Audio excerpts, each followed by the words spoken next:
అవునరా, చావటం తప్పదని ప్రతి మనిషికి తెలుసు. కానీ అదెప్పుడూ గుర్తింపు రాదు. అంచేత ఫ్రీగా ఉండు. కానీ చనిపోయే రోజు దగ్గరకు వచ్చిందని తెలిసిన నాడు వాడు ఎంత టెన్షన్లో ఉంటాడో అందరికీ తెలుసు. అందుకే టేక్ ఇట్ ఈజీ అన్నాను. నేను చనిపోతానని తెలిసి భయపడ్డం లేదురా. ఈ విషయం నా భార్యకి అమ్మా నాన్నలకి తెలిస్తే ఎంతగా కుమిలిపోతారో అది ఆలోచిస్తేనే తట్టుకోలేకపోతున్నాను రా. వాళ్ళకెందుకురా ఈ విషయం చెప్పడం? చెప్పను, కానీ ఒకవేళ వాళ్ళకి ఈ విషయం తెలిస్తే?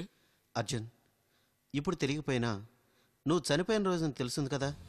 అవును బాలాజీ, అప్పటి వరకు దాచిన వాళ్ళు ప్రాణంగా చూసుకునే నేను పోయాక వాళ్ళు ఏమవుతారోనని భయంగా ఉందిరా. వాళ్ళేమవుతారోనని ఇప్పుడు భయంగా ఉండొచ్చు, కానీ కటువుగా ఉన్నా ఒక్కటి మాత్రం నిజంరా.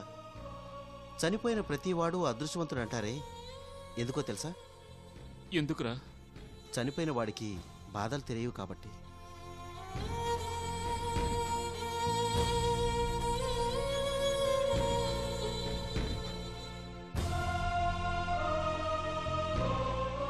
అందుకే నేను చావబోయే ముందు నా కోసం వాళ్ళు బాధపడకుండా ఉండేలా చూడాలి. అంటే ఏం చేద్దామనరా? నేనంటే ఇంట్లో వాళ్ళందరికీ అసహ్యం కలిగేలా ప్రవర్తిస్తాను. అదేంట్రా అలా నవ్వుతావేంటి? రే, సీరియస్నెస్ నాకు తెలీదు. నువ్వు అన్న మాటకి నవ్వొచ్చింది. ఎందుకో? నువ్వు చచ్చిపోతే వాళ్ళు బాధపడతారని. నీ మీద అసహ్యం, కోపం, అయిష్టం కలిగేలా నడుచుకోవాలన్న నీ ఆలోచనే చాలా తప్పురా. నువ్వెంత చెడ్డవాడిగా వాళ్ళ దృష్టిలో పడితే వాళ్ళంతా నరకాన్ని, మానసిక క్షోభని అనుభవిస్తారా. కనీసం నువ్వు బ్రతికే వరకైనా వాళ్ళని నీతో సంతోషంగా అయినా ఉండనీరా. వాళ్లతో మరింత ప్రేమగా మసులుకుంటే నేను పోయిన తర్వాత మరింత బాధపడతారు కదరా. ఆఫ్కోర్స్, బాధ అనేది తప్పదు. కానీ కాలం ఎంత బాధనైనా మాన్పగలదురా. నీకు తెలీదురా, నేను చనిపోతే తరంగిడి తట్టుకోలేదు. ఆత్మహత్య చేసుకుంటుందిరా. ఒకవేళ తరంగిణికి అలాంటి ఆలోచన వచ్చినా తన కడుపులో ఉన్న నీ బిడ్డ తరంగిణికి అడ్డు నిలుస్తుందిరా. బాలాజీ, అవునరా, స్త్రీ తల్లిగా మారిన తర్వాత పేగుతీపి ముందు ఏ చేదు ఆ తల్లిని బిడ్డ నుంచి దూరం చేయలేదు. ఇది సృష్టిలో ఉన్న గొప్ప రహస్యం. నా తరంగిణి విషయం నీకు తెలీదు. ఆల్ రైట్, నీ అనుమానాన్ని నేనెందుకు కాదనాలి? Then do one thing. ఏంట్రా? నువ్వు చనిపోయినా ఆమె తట్టుకునేటట్టు ఇప్పటి నుంచే ప్రిపేర్ చేయి.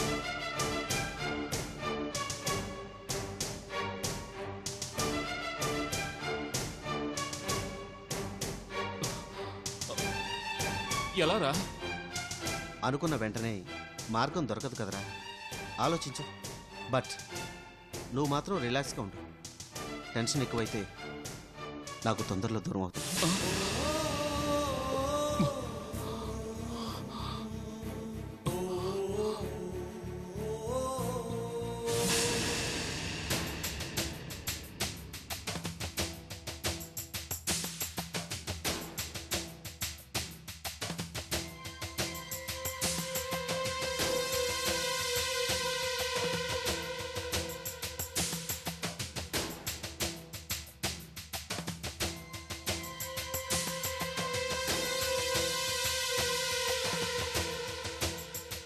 రమ్మండ్రా వాళ్ళని. అలాగే మేడం.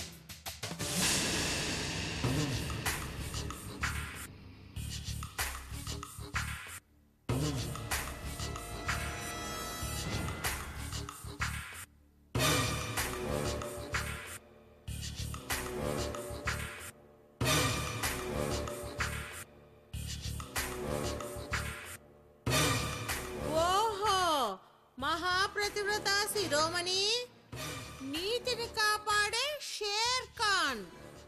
ఏమిటో ఇద్దరు ఇలా వచ్చారు?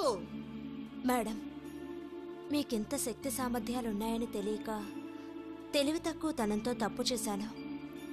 క్షమించమని అడగడానికి వచ్చాను. తమరెందుకు వచ్చారు షేర్ ఖాన్ గారు? ఓ కళ్ళు లేని పసిపాప అనాథ కాకూడదని వచ్చాను మేడం.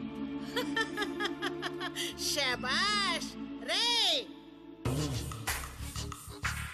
ఆ రోజు మిమ్మల్ని గూళ్ళు విరగొట్టేదాకా కొట్టాడు కదూ. ఇవాళ పంజా తెగి పండ్లుడగొట్టిన సింహంలా వచ్చాడు. ఆ రెండూ లేని సింహం పిల్లి కన్నా హీనన్రా. నీ కసి తీర్చుకోండ్రా.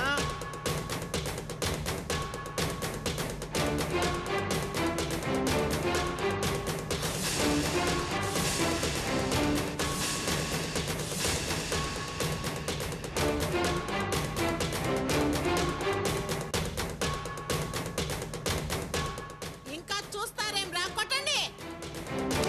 అయ్యో! బాబా! కొట్టకండి. Madam, please. బాబా! అయ్యో, అది బాబా! భగవంతుడా! వేయండిరా బాగా. ఇంకా అయ్యో! మేడం, ప్లీజ్ మేడం, మీరు చెప్పండి. మీ కసి తీర్చుకోండ్రా.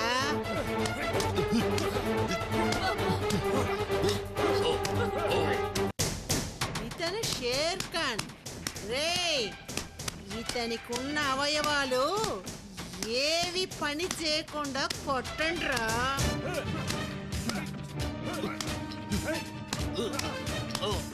కొట్టండి.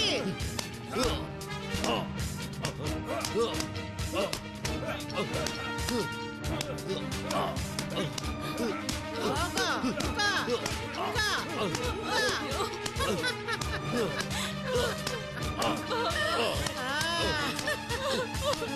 షేర్ ఖాన్ కంట్లో కన్నీళ్లు, కత్తులకు నెత్తులకు కారదు బే.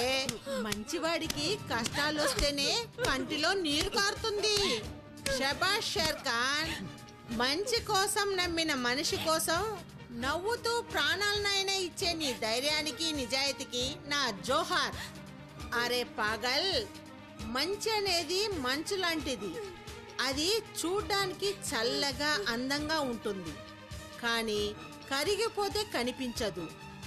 చెడు అనేది ఎండమావు లాంటిది.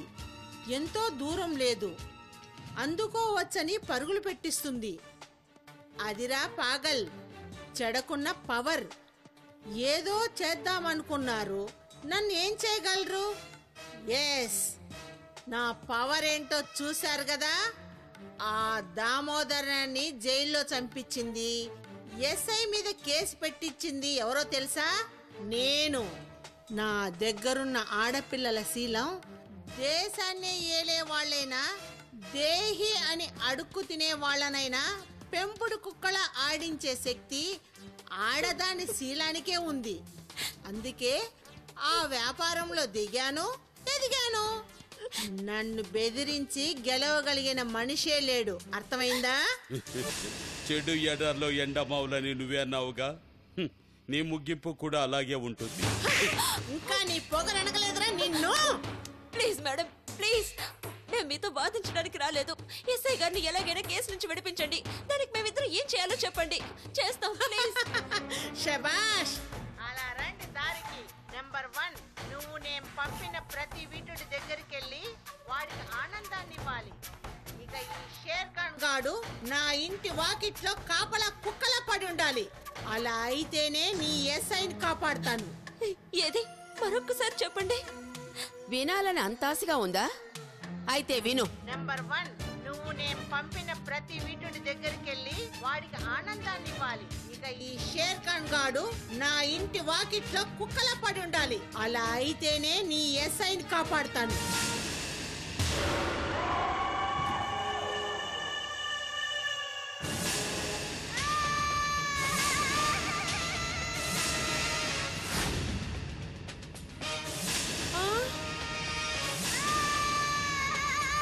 ఏమి, నీ దారికి ఎవరో అడ్డురారా? నీ పాపాలన్నీ నీ నోటితో చెప్పించాలనేవే మేమిక్కడికొచ్చాం. నువ్వు మాట్లాడిన ప్రతి మాట ఇదిగో ఈ మైక్ ద్వారా అన్ని కలెక్టర్ గారు వింటూనే ఉన్నారు. చూడు.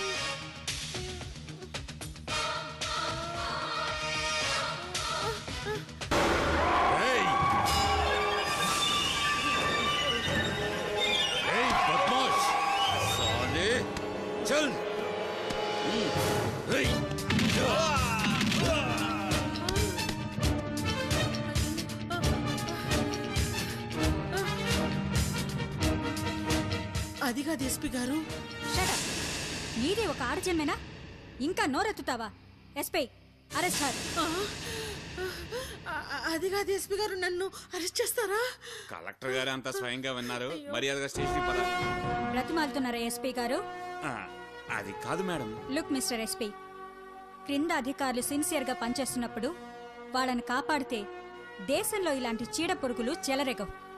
కానీ దురదృష్టం, నీలాంటి వాళ్ళు రాజకీయాలకు భయపడి నీ పదవిని కాపాడుకోవడం కోసం క్రిందే అధికారిని బలి చేయడం సిగ్గుపడాల్సిన విషయం.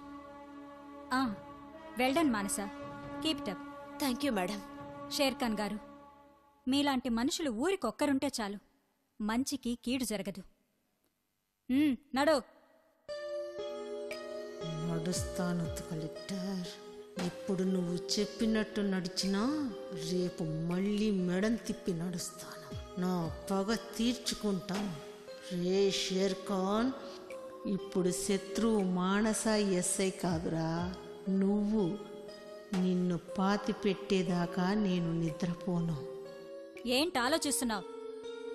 పద. పద.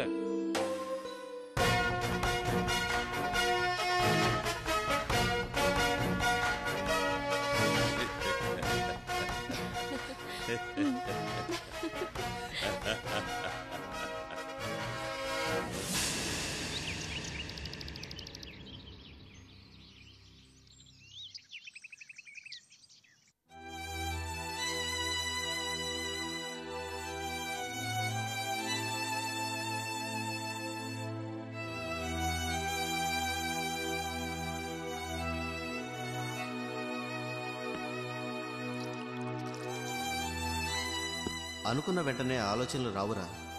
బాగా ఆలోచించు. ఎప్పటి నుంచే మీ వాళ్ళు తట్టుకునేటట్టు ప్రిపేర్ చేయి.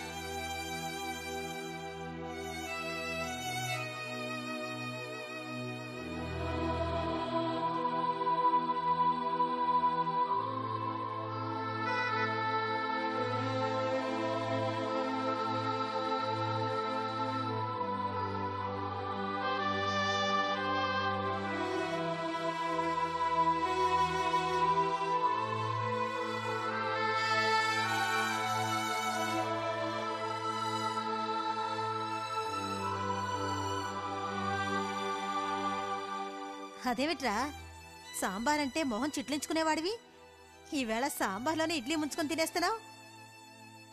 అవునమ్మా, జీవితంలో చాలా వాటిని ఇష్టపడకుండా వదిలేస్తాం. కానీ వాటిల్లో ఉన్న ఆనందాన్ని అనుభవించకుండా దూరంగా ఉంచడం ఫూలిష్నెస్ అనిపించింది. అందుకే ఇంతవరకు ఇష్టం లేని చిరుతిండ్లు, కూరగాయలు అన్నీ తినేస్తాను. అయిష్టంగా ఉన్న వాటిని ఎలా తింటారండి? తినలేరుగా. చేదుగా ఉంటాయని మందులు వేసుకోవడం మానలేంగా. మందులేంట్రా? ఉదాహరణకు చెప్పాను నాన్న. అమ్మా, ఈ రోజు నుంచి కాకరకాయ, ఆనపకాయ, బీరకాయ, దోసకాయ లాంటి నీ ఇష్టం అమ్మా అన్ని రకాలు చేసి పెట్టే, అన్ని తిని పెట్టేస్తాను. అన్నీ తింటే మంచిదేరా. అందుకేగా అన్నీ మొదలు పెట్టమంటున్నాను. అన్నట్టు చింత చిగురు పప్పు కూడా చేయించాలి. ఒరేయ్, ఈ కోరికలు నీవా కోడలు పిల్లవా? అదేంటత్తయ్యా? ఏమి లేదులే, కొత్త కొత్త రుచులు కడుపుతో ఉన్న వాళ్ళకే మనసు లాగుతుంది. కొత్త కొత్త రుచులు కావాలని అర్జున్ అడుగుతున్నాడు కదా, అనుమానం వచ్చింది అంతే.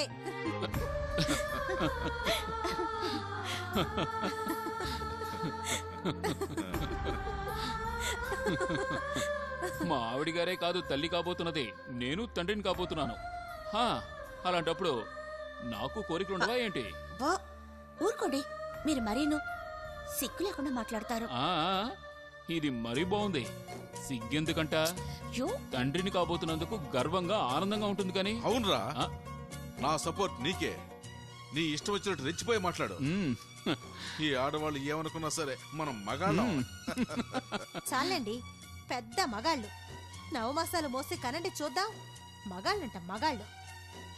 అవును రోయ్, బిడ్డను మోసి కనటం కాస్త ఇబ్బందికరమైన పనే. ఈ విషయంలో ఆడవాళ్ళతో పోటీ పడలేం కాబట్టి వదిలేద్దాం. అలా రండి దారికి. వస్తాం వై, నాకు తప్పుతుందా? అయినా ఈ మధ్య మీ ఆడవాళ్ళు బాగా సుఖపడిపోతున్నారు. మీరు ఈర్ష్యపడేంతగా ఆడవాళ్ళు ఏం సుఖపడుతున్నారు మావయ్య? అలా అడుగమ్మా.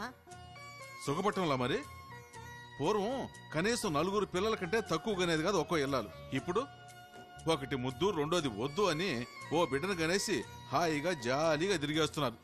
ఈర్ష్య రాదేంటి? అవునమ్మా, నాకు తమ్ముడుంటే ఎంత ఆనందంగా ఉండేదో.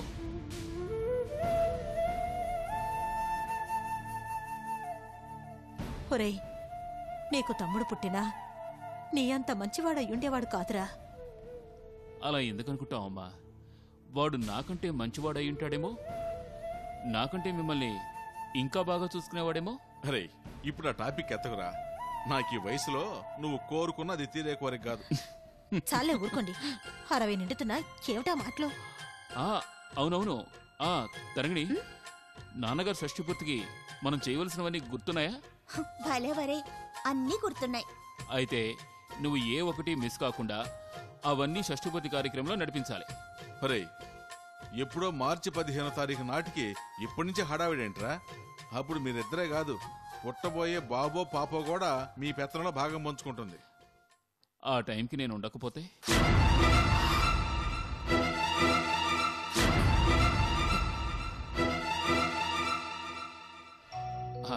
ఐ మీన్, నేను ఇండియాలో ఉండకపోతే. అదేంట్రా, నువ్వు లేకుండా షష్ఠి పూర్తి ఏంట్రా? ఎలా చేసుకుంటావు అనుకున్నా? నాకు తెలుసు మీరులా అంటారని. అందుకే ముందుగా చెప్తున్నాను, నేను ఉన్నా లేకపోయినా ఇక్కడ షష్ఠి పూర్తి ఘనంగా అనుకున్న ప్రకారం జరగాలి, జరిగి తీరాలి. మా షష్ఠి పూర్తికి నువ్వు ఫారెన్ వెళ్ళవేంట్రా? నువ్వు లేకుండా షష్ఠి పూర్తి ఎవరు చేస్తారు? అమ్మా, నాకు మాత్రం మీ షష్ఠి పూర్తి నా చేతుల మీదుగా జరిపించాలని ఆశగా ఉండదా? కానీ వీలు పడదమ్మా. అదేంటండి అలా అంటారు? అవును తరంగిణి, దైవజ్ఞ శాస్త్రి గారిని నాన్నగారి షష్ఠి పూర్తికి ఏం చేయాలని అడగడానికి నిన్న వెళ్ళాను.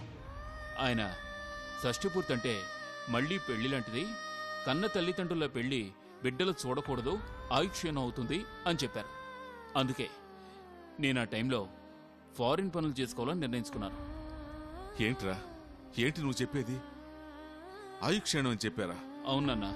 అది జరిగినా పర్వాలేదురా, నువ్వే జరిపించాలి, నువ్వే జరిపించి తీరాలి. అవునండి, మనకి ఆయుక్షీణం అయినా సరే అబ్బాయి దగ్గరుండి చేయిస్తేనే సరే, లేకపోతే అక్కర్లేదు. వద్దమ్మా, నేనుండాలని పట్టుబట్టకమ్మా. అదేంట్రా?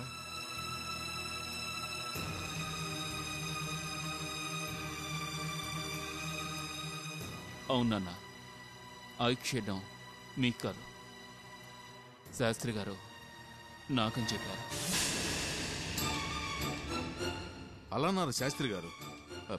అయితే అసలు ఈ షష్ఠిపూర్తి ప్రోగ్రామే క్యాన్సిల్ చేద్దాంరా. ప్లీజ్ ప్లీజ్ నాన్న, వద్దు. ఇది నా చివరి కోరిక. నేను లేకపోతేనే అంతా వీడియో కవరేజ్ చేస్తారుగా, నేను వచ్చిన తర్వాత చూస్తాను.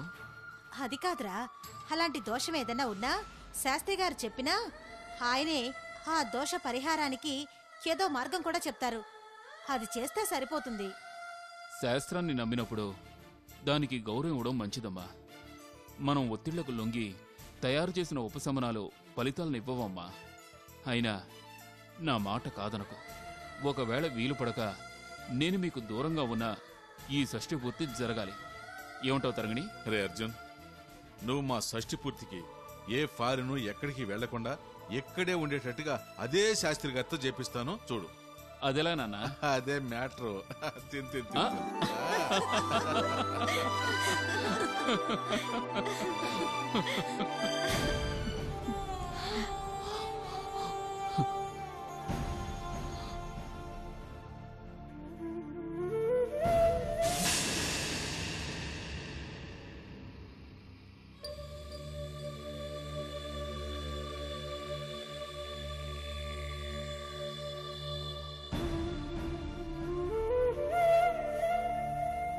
ఎరా, నొప్పిగా ఉందా? పెద్ద గీత పక్కన చిన్న గీత కదరా, నొప్పే తెలియలేదు. అంతేగాని నేను నొప్పి లేకుండా ఇంజెక్షన్ చేశానని ఒప్పుకోనమాట. నన్ను ఆనందంగా పంపించేయాలని క్షణక్షణం ప్రయత్నిస్తున్నావు కదా అర్జున్. అది కాదురా. అవునరా, నువ్వే గనక ఈ సమయంలో లేకపోతే నేను ఏమయ్యేవాణ్ణో అనిపిస్తోందిరా. ఐఎమ్ సారీరా. నేనే గనక ఈ సమయంలో ఇండియాకి రాకపోతే ఈ జబ్బు నీకు బయటపడేది కాదేమో. నే వచ్చి నిన్ను కాదురా, నువ్వు దేవుళ్ళ వచ్చావు. కనీసం నేను చేయాల్సిన పనులు చేసుకోవడానికి అవకాశాన్నిచ్చావు. రై, డైలీ ఇంజెక్షన్ తీసుకోవటం మర్చిపోకు. 24 అవర్స్ ఇది నీకు మంచి స్ట్రెంగ్త్నిస్తుంది. అలాగేరా. ఇంట్లో తరంగిణిని చూస్తుంటే ఏ క్షణాన నేను బయటపడిపోతానేమోనని భయంగా ఉందిరా. నేను దూరం అవడం వల్ల తరంగిణిని తట్టుకునేలా ఎలా ప్రిపేర్ చేయాలో కూడా ఆలోచించలేకపోతున్నానురా. నిజమేరా, it is a difficult talk. ఒరే, ఒక ఐడియా రా. చెప్పరా. నీకు అమెరికాలో పనుందని అర్జెంటుగా వెళ్ళాలని చెప్పు. కొన్నాళ్ళు దూరంగా ఉంటే కావాలంటే నీ వెంట నేను వస్తాను. నువ్వా?